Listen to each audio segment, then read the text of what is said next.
This is the part of the world that we're from. It's actually a probably a similar latitude to just south of San Francisco, about Santa Cruz, 37 degrees of latitude. Where our climate's probably similar to maybe Bakersfield, a bit, not quite as cold perhaps, but certainly as hot, or maybe a bit hotter. Does Bakersfield get up to 125 thereabouts? Would seem it anyway.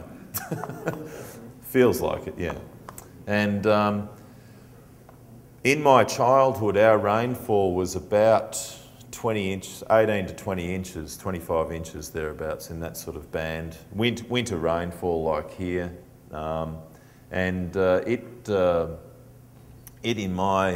the last 10 or 15 years has dropped by about 50%.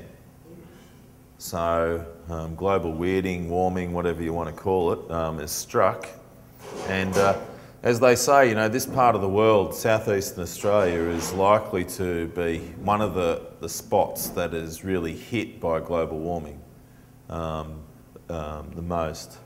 And we don't need any help because of our latitudinal position and because of our proximity to cold sea to make our climate any worse than it actually is. So part of our tour is actually to maybe look for alternative places to live. Because Australia, well, at least our part of the world where our family's been for 150 odd years, is going down the tube big time.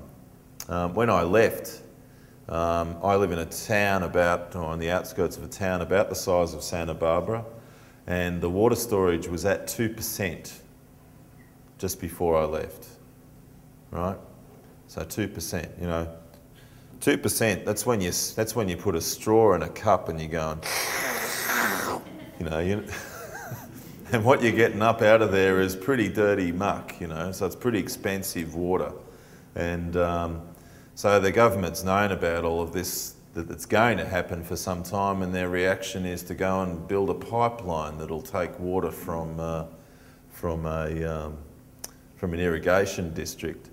That irrigation district, its main use of water is in irrigating dairy country in a desert, right? And then the factory that all of the people, all of the local milk co-op, their major output is dehydrated milk powder. I think that's very funny. So they use all of this water that we've got none of, and then they just dehydrate it. Yeah, that's you can only laugh at such stupidity. Anyway, this is where I grew up, and thanks to my mother and my uncles, they sold the family farm before I had a chance to get it in 2002. But I bear no grudges. Just get that knife out of my back, will you, young fella? Anyway, I was lucky. I was lucky, fortunate in one way and unfortunate in another. My father was killed in the Vietnam conflict as a conscript in 1968, and so I had to grow up on my maternal grandparents' farm. And my grandfather was a pretty radical guy. He was a farmer socialist. He used to tell me that he was to the left of Trotsky, and that it was, you know, to profit was to steal, and all of that sort of stuff. But we all did that on the front veranda of that house with the national park in front of us. So it was a pretty nice spot to be musing such things. But then I'd go out there, as when my mother remarried, we moved into town, but nearly every holiday I had, we'd go out here, and well, I'd be dropped off. And I was the eldest grandchild, and you know, like this pond here, I built with my grandfather in 1981 as a 15-year-old.